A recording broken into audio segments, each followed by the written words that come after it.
¿Qué tal? ¿Cómo les va? Ponemos los motores en marcha y arrancamos un nuevo encuentro de Agenda de Noticias por la pantalla de BBC, como lo hacemos casi todos los viernes a partir de las 23 horas, tratando de analizar lo que deja y lo que va sucediendo dentro de la agenda en lo que hace a la comunicación 2.0, mayoritariamente dentro del pago chico del plano local, pero también pivoteamos en el acontecer provincial y nacional. Hay que hablar de petróleo, hay que hablar de una situación actual que hace a la refinería Ricardo Elicabe acá en nuestra ciudad. Y para hablar de este tema, que está con nosotros Gabriel Matarazzo, quien es secretario general del Sindicato de Petróleo, Gas y Biocombustibles de Bahía Blanca. Buenas noches, muchísimas gracias, Gabriel, por venir. No, gracias a ustedes por la invitación. ¿Qué es lo que marca, como estábamos adelantando, la situación actual de la refinería? ¿Está totalmente parada, sin producir, sin crudo? Llevamos casi 10 días con la refinería totalmente parada, sin producir, en un proceso de recirculación que es al solo efecto de mantener los caños y las bombas con temperatura, para que no se complique aún más luego la puesta en marcha, pero lo concreto es eso: no hay petróleo, la empresa no ha comprado petróleo a los valores actuales. ¿La empresa es Vista Sociedad Anónima, bien digo? No. Vista es quien produce el petróleo, es quien ha comprado parte de Petrobras, que son los yacimientos de Medianito, que es el petróleo que se refina en Bahía Blanca. La empresa es Trafigura. Convengamos que esto era Petrobras, que era una importante multinacional brasilera, una empresa de petróleo integrada, o sea que producía el petróleo, el gas, lo refinaba y lo vendía. A partir de la compra de Pampa Energía, compra que aún sigue siendo bastante cuestionada, luego... Y está todo vinculado al lavajato. No olvidemos que Petrobras ha sido actor importante en el lavajato, creo que se pronuncia. Así que bueno, está aún siendo investigado, que inclusive por el juez Bonadío, después fue todo sobreseído, la acción y demás, pero bueno, lo concreto es que Pampa Energía tuvo la empresa un año y después la vendió en pedacitos. Pampa se quedó con uno de los yacimientos más importantes de gas en Vaca Muerta, el resto fue vendido a diferentes actores, uno de ellos Vista, que compró yacimientos maduros en Río Negro, en La Pampa, y la refinería, por otra parte, separada de la producción ya del petróleo, la empresa Trafigura. O sea, Vista está también metida, qué complicado, ¿no? Qué escenario complejo, Gabriel. Terriblemente complejo, que es lo que más nos preocupa, porque no es fácil resolver todas las situaciones. Yo he hablado con directivos de Vista que están a los gritos porque obviamente compraron una empresa con una producción de petróleo que estaba liberado, con un precio hoy en el orden internacional, el Brent debe estar cerca de los $76, para cuando una de las últimas acciones de Aranguren fue volver a un crudo diferenciado. Esto implica hoy un valor de 66, 68 dólares. Bueno, así que tenés, por un lado, las productoras como locas, que están perdiendo 10, 12 dólares por barril. Quien compra el petróleo como loco, porque compra un petróleo que ha aumentado, que está mucho más caro, y sin embargo ese valor no puede ser después sostenido en los surtidores. Esto genera, caso concreto, Trafigura en Bahía Blanca nos ha manifestado que por mes en esta ecuación pierden entre 12 y 14 millones de dólares, para cuando estando parada, haciendo frente a todos los salarios y a todos sus costos, sin producir, pierden 9 millones de dólares. ¿Por eso dice Trafigura que la planta ha quedado obsoleta? No, bueno. Estas son cuestiones diferentes. Claramente han intentado, no sé si la empresa, estimamos que sí, establecer en distintos organismos nacionales, provinciales, municipales, la idea de que venían al país realmente a tomar una refinería obsoleta, vieja, y a optimizarla. ¿Qué significaba optimizarlo? Ni más ni menos que dejar cerca de 200 trabajadores despedidos, dejar de refinar para traer el petróleo de Vaca Muerta, exportarlo y devolvernos productos refinados en el exterior, o sea, importar naftas y gasoil. Volver a la colonia, se llevan nuestros recursos naturales, se llevan nuestro oro y nos devuelven este espejito de colores. Bueno, claramente nosotros decimos que no a esa política. Hay que reconocer también que la empresa en manifestaciones posteriores ha dicho que no, que la actual coyuntura hace que sí o sí ellos deban producir en el mercado local, dado que con un dólar de cerca de 30 pesos a nadie le conviene importar, algo que se puede producir en el orden local. Pero bueno, nuestra preocupación está basada primero en las fuentes laborales, ¿no? En las fuentes laborales. ¿De cuántos trabajadores estamos hablando? Nosotros Gabriel? tenemos 300 afiliados, tenemos que hablar de 100 y pico de personal jerárquico, de dirección, sumarle personal contratista, más transporte y no menos de 1000 personas, directa e indirectamente relacionadas con la refinería. 1000 personas aproximadamente. Sí, ¿Hubo telegramas de despido? No, hasta acá no hay telegrama de despido. La empresa nos ratificó las fuentes laborales, ratificó que no va a haber ningún tipo de afectación en el pago de salarios, pero no creo que sean tan benevolentes de que mantener esta situación en el tiempo de los tiempos. Nosotros somos conscientes que si esto no se resuelve en el corto plazo, claramente puede estar afectado la fuente de trabajo. Por eso instamos tanto al gobierno como a la empresa a que encuentren el camino y por eso hemos visibilizado la situación para que todos se sienten a discutir y que lleguen a un acuerdo, que no lo paguemos en el surtidor, pero tampoco lo paguemos con fuente de trabajo. ¿Hubo gestiones, hubo diálogo previo tanto con la empresa, digamos, o con ya sea el gobierno nacional?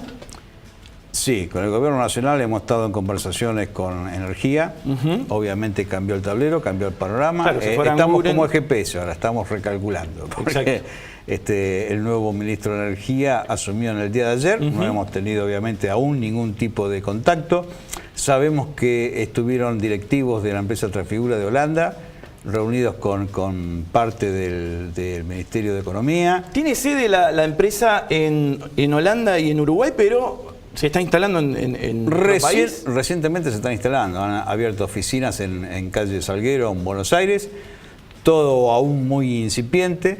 Te digo que recién hace unos minutos pude tener contacto telefónico con directivos de la empresa, cosa que hasta acá, salvo el área de recursos humanos, que vino una doctora, entiendo, licenciada, y vino porque le metimos una denuncia en el ministerio para que no aclararan la nueva razón social.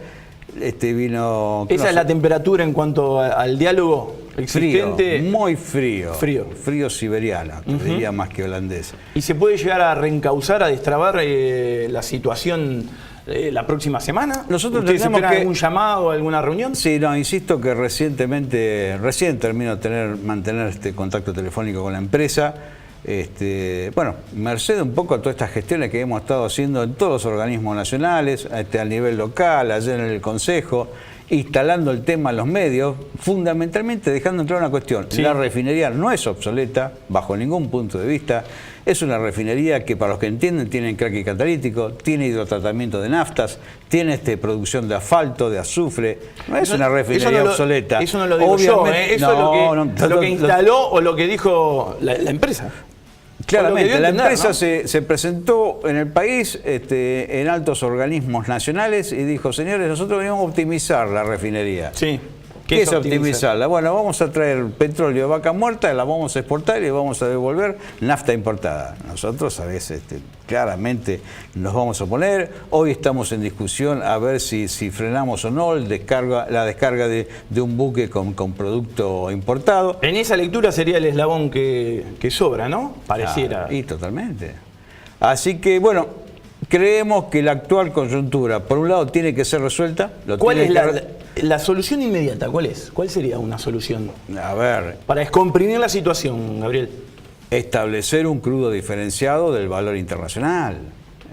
Si vos tenés un valor de materia prima internacional, tendrías que permitir también tener un valor de nafta internacional, con lo cual el surtidor se incrementaría un 40%. Como esto claramente no se puede hacer, lo que hay que hacer es establecer un producto, una materia prima, con un valor cercano a los $60, me van a matar los productores de este petróleo cuando digo esto, de manera tal que no se afecte el precio en surtidor y de manera tal que nosotros podamos fabricar la nafta y el gasoil y no perder la fuente de trabajo.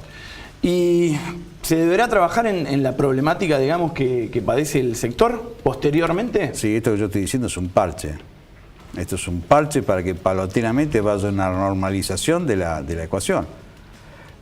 Claramente tiene que haber una mesa de trabajo que intervenga el gremio, que intervenga el Estado, que intervengan las productoras y que intervengan las refinadoras. ¿Cuál es la situación de fondo? Qué buena. La situación de fondo es, insisto, una... En este traspaso, ¿no?, de actores políticos también, si se quieren, cambio de ministro de Energía. A ver, el cambio de ministro, ¿es un cambio de nombre o es un cambio de política? Primera pregunta, que no tengo respuesta aún. Creo que nadie la tiene. Entendemos y queremos ser optimistas que el cambio no es un cambio cosmético, que el cambio es el cambio de un cambio de etapa. Es decir, bueno, una etapa de tratar de llevar la situación a una situación de normalidad en relación al exterior. Actualizar tarifas de manera salvaje, creemos nosotros, soltar el mercado de hidrocarburos, cosa que atrae inversiones. Bueno, esa etapa quedó un poco desconectada al decir de que el barril aumentó un 60% en un año y el dólar otro tanto. Por lo tanto, bueno, tienen que recalcular, tienen que sentarse a todos los actores y buscar normalizar la cosa paulatinamente, sin afectar la fuente de trabajo y de manera tal que el precio del combustible pueda ser pagado. ¿Qué expectativas? Al igual que las tarifas, porque la situación es la misma de las tarifas. Si seguíamos por el camino que veníamos, ¿quién iba a poder pagar una tarifa de gas o de luz? Nadie. Por lo tanto, bueno, insisto, todo se tendrá que tender a una normalización. Poner blanco sobre negro y pero manteniendo diálogo, ¿no? Pero en forma paulatina, no tan brusca como gradual. Veníamos. Totalmente. Las expectativas de cada años de pisar las tarifas, entre ellos también el combustible y el petróleo, no se pueden resolver en 2 años y medio, como intentaron hacerlo. Es imposible. ¿Las expectativas, te decía, de cara a la próxima semana? Yo quiero ser optimista, esto se tiene que normalizar porque no solamente afecta a una refinería en Bahía Blanca, pronto va a saltar el problema con empresas grandes como Shell, ya tenemos problemas con otra refinería pequeña en la provincia de La Pampa, nadie puede comprar a un valor internacional para vender a un valor criollo. Gabriel, muchísimas gracias por el tiempo gracias compartido. A ustedes, por favor. Mucha suerte. Gracias. Hacemos pausa en el diálogo en este nuevo encuentro de Agenda de Noticias, vendemos y después continuamos con más.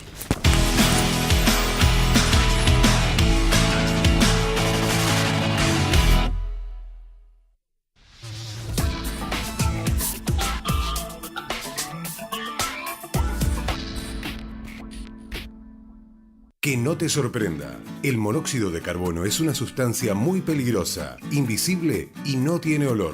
Hay que evitar que se concentre, manteniendo ventilados los ambientes cerrados y controlando los artefactos con gasistas matriculados. La llama tiene que ser de color azul. No te olvides que el horno y las hornallas no son para calefaccionar. Una intoxicación con monóxido de carbono puede dar síntomas como dolor de cabeza y náuseas, desmayos, mareos, alteraciones en la vista o convulsiones. Ante la sospecha, abrí las ventanas y las puertas de tu casa, apagá los artefactos que usen gas y llama al 911. Que no te sorprenda. Municipio de Bahía Blanca. Somos parte de tu identidad.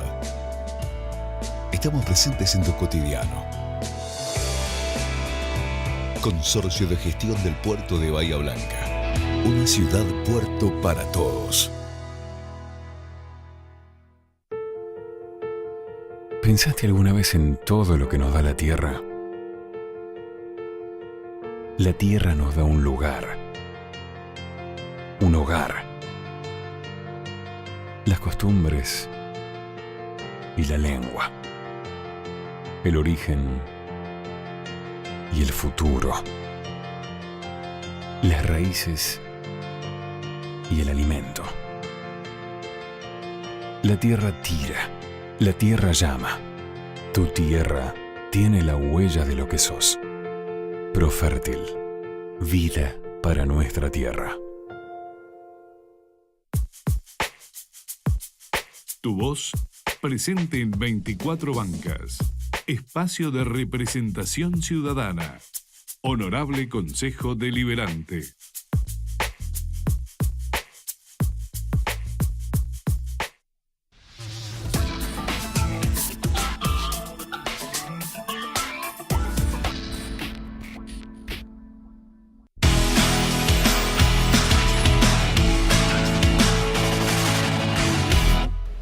Segundo bloque, segundo diálogo en este nuevo encuentro de Agenda de Noticias por la pantalla de BBC. Es un placer compartir los próximos minutos con el fiscal Mauricio del Cero. Buenas noches y gracias por la presencia. De nada, Leandro. ¿Qué tal?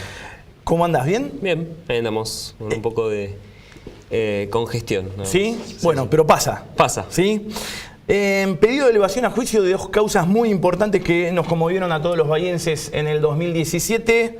Crimen de Ramiro Barragán, crimen de Mónica Esteban. Son hechos que atravesaron Bahía Blanca, ¿no? En sus respectivos momentos, Sí. Junto a otros también de mucha gravedad. Tuvimos un 2017, par de años, sí, ¿no? Sobre todo el año pasado, movidito. bastante duros en términos de cantidad de homicidios y también de la gravedad de los mismos. En estos dos casos justamente hablamos de posibles penas perpetuas. Tanto en el Posibles penas perpetuas. Sí. ¿Es lo que pediste? No todavía, lo que digo es que los delitos cuya calificación legal contiene la elevación a juicio tienen amenaza de pena perpetua.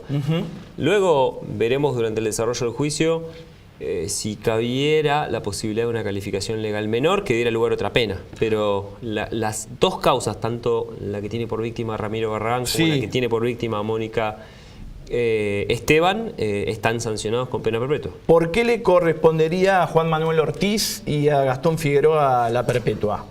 Los hechos, como ya sabemos, la fecha, el lugar donde sucedieron, cómo fueron básicamente los acontecimientos, están calificados como homicidio, o lo que se denomina homicidio criminis causa. O sea, es básicamente, para entenderlo fácil, cuando se comete un crimen para ocultar o consumar uno anterior. En este caso, un robo previo. Tras el forcejeo que se produce entre la víctima y el victimario, luego de lo cual el victimario le arroja un disparo que termina con la vida de Ramiro, aborda un motovehículo de su compañero que lo estaba esperando. Sí. Esa moto o ese motovehículo pertenecía al propio Ortiz, y quien conducía el motovehículo era Gastón Figueroa.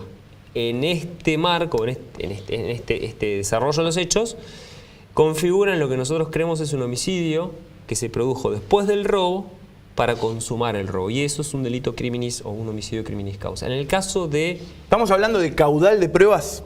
Estamos hablando... ¿Puede ser? De la sumatoria, digamos. Y empecemos ya por la cuestión más importante, que tiene que ver con que a uno de los presuntos autores, porque así hay que llamarlos de momento, se le extravía, pierde, se le cae documentación personal. No solamente la tarjeta del DNI, sino también facturas a nombre de él y otra documentación a nombre personal.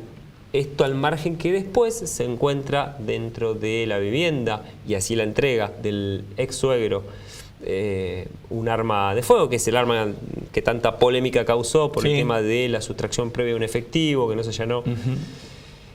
Luego también se encuentra el vehículo descripto por distintos testigos como el que intervino en el hecho en la casa de un familiar también de esta persona, mejor dicho de su exnovia, novia, junto con el casco, es decir, el motovehículo, el casco, el arma y la documentación personal en el lugar del hecho respecto del primero de los sospechosos. Respecto del segundo de los sospechosos, también fue visto por al menos dos personas huir manejando el motovehículo. ¿Huir de dónde? Del lugar, a la hora y el día que ocurrieron los hechos.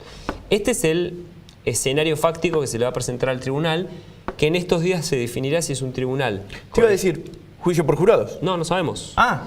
La ley exige que el fiscal, cuando eleva la causa a juicio, si da la calificación legal, tenga que proponer obligatoriamente juicio por jurados, que es lo que hice.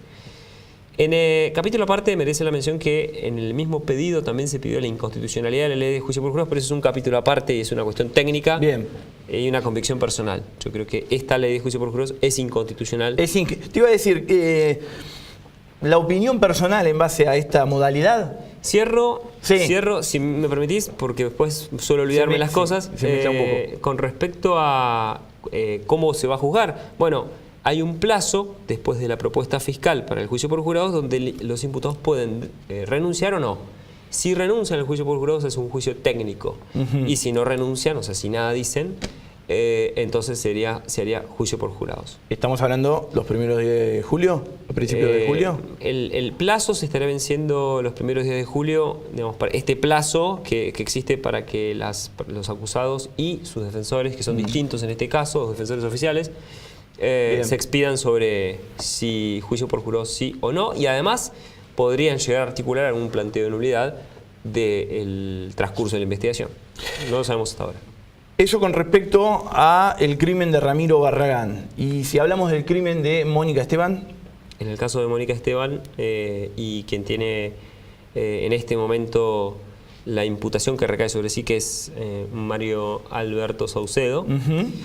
Esta persona, al igual que los anteriores, se encuentran con prisión preventiva firme, irán a juicio privados de libertad, y también en la misma instancia se agotó el proceso investigativo, no quedan muchas más pruebas por producir, salvo las que se van a producir directamente en el debate, y se solicita la elevación a juicio en los mismos términos, como es un delito, en este caso homicidio agravado por femicidio y por la relación de pareja. En cualquiera de los dos casos, independientemente, tiene pena perpetua el delito. Y en este caso, vale decirlo como en el anterior, es verdaderamente perpetua porque le comprende la modificación legal del año 2017 en cuanto a que la pena perpetua está exenta de todo beneficio carcelario. O sea, ya estamos en el ámbito de aplicación de la nueva ley en el caso de Saucedo.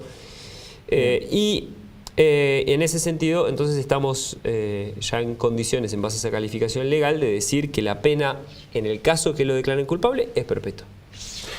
También se produce el pedido de inconstitucionalidad de la ley de juicio por jurados, pero en este caso hay un condimento adicional, que es que estamos hablando de un delito de violencia de género en el que las mujeres, delitos respecto a los cuales las mujeres tienen una protección especial, que es una convención internacional que se llama Belén do Pará, y también la Ley Nacional de Protección de Género, que establece ciertas modalidades especiales de juicio, que habla básicamente de un juicio justo.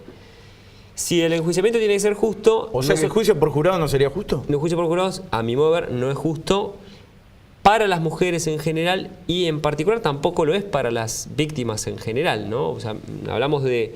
¿Qué tendría un tratamiento especial por tratarse de un femicidio? Lo que sucede es Mauricio. lo siguiente. En el caso de los delitos reprimidos con pena perpetua, el fiscal debe convencer a 12 personas para un veredicto de culpabilidad. Si no fuera una pena perpetua, serían 10 votos de 12. En cualquiera de los dos casos, esto trae como conclusión lo siguiente. Sí. Si una persona duda de esas 12 que requieren la unanimidad, o 3 dudan frente a 9 que tienen certeza, porque esto es importante, los que están seguros de condenar están seguros, y los que no están seguros de condenar pueden tener dudas o certeza. Pero lo importante es que una persona en el caso de necesidad de veredicto unánime o 3 en el caso de veredicto no unánime pueden imponerse a la mayoría, a la minoría. A la mayoría. La minoría se impone a la mayoría, y esto obviamente no es democrático. O sea, cuando se habla de la democratización del juicio por jurados como una forma, un aspecto de la democracia, no es real, porque no creo que ningún político acepte perder por minoría, o que otro gane por minoría.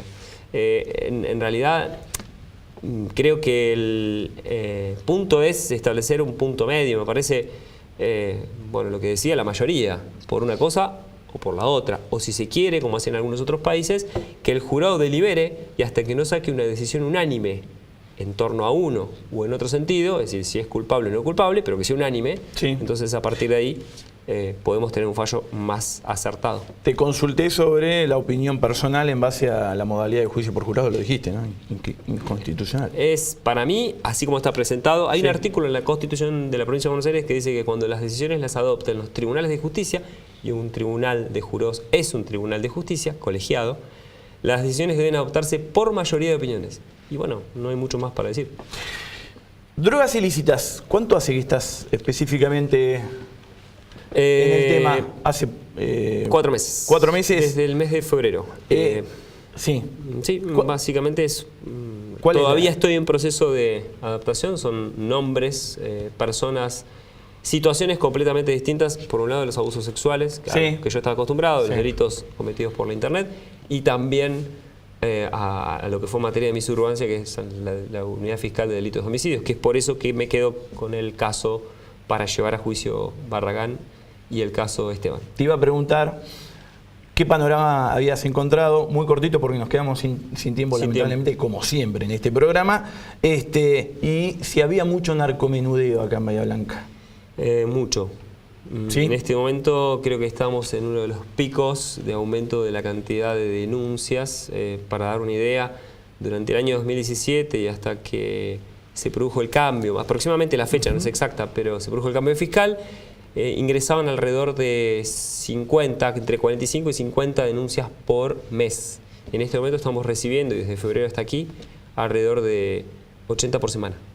Con lo cual estamos... ¿Sabes por qué te digo esto? Sí. El informe del Ministerio de Seguridad del 2017, 120% de incremento en la incautación de cocaína y 25% de drogas sintéticas a nivel nacional. Por eso quería que más o menos nos brindes un pantallazo, digamos, de lo que estás encontrando en el Pago Chico, ¿no? Acá en Bahía Blanca. Lo que yo creo que no es que hay un aumento mayor de narcomenudeo, o un aumento, perdón, es redundante lo que digo. No hay un aumento de narcomenudeo, lo que es un aumento de las denuncias sobre eso. O sea, la actividad se viene sosteniendo y de una manera intensa en el tiempo. Hay mucho por hacer este año. Si así no se decide y ahora por lo menos se dice que tal vez el hecho que haya aplicaciones, que se hayan generado ciertas aplicaciones o formas de denuncia anónima que permiten que la gente canalice, poner en conocimiento de la autoridad judicial los hechos de los que se van enterando en el barrio o donde fuere, tal vez esto produce un incremento, pero ten en cuenta que todavía no se abrieron los buzones en Bahía Blanca. Porque cuando se abran los buzones se va a disparar aún más el número, no sé cuánto, pero sí vamos a tener un incremento. Lo que es indudable es que este año vamos a tener que superar ampliamente la línea de 50 allanamientos que se hicieron durante el año pasado, porque se aumentaron un 400% las denuncias en 4 meses, y bien digo 400%, porque si recibíamos 50 por mes antes y ahora 80 por semana, estamos en el orden del 400%. Bueno, tenemos que superar ampliamente la barrera de los 100 allanamientos por lo menos. Muchísimas gracias por haber venido. De nada, Leandro. Lisandro. De esta manera llegamos al cierre de otro capítulo, de otro encuentro, de otro programa Agenda de Noticias. No se olviden las remisiones. Buen fin de semana.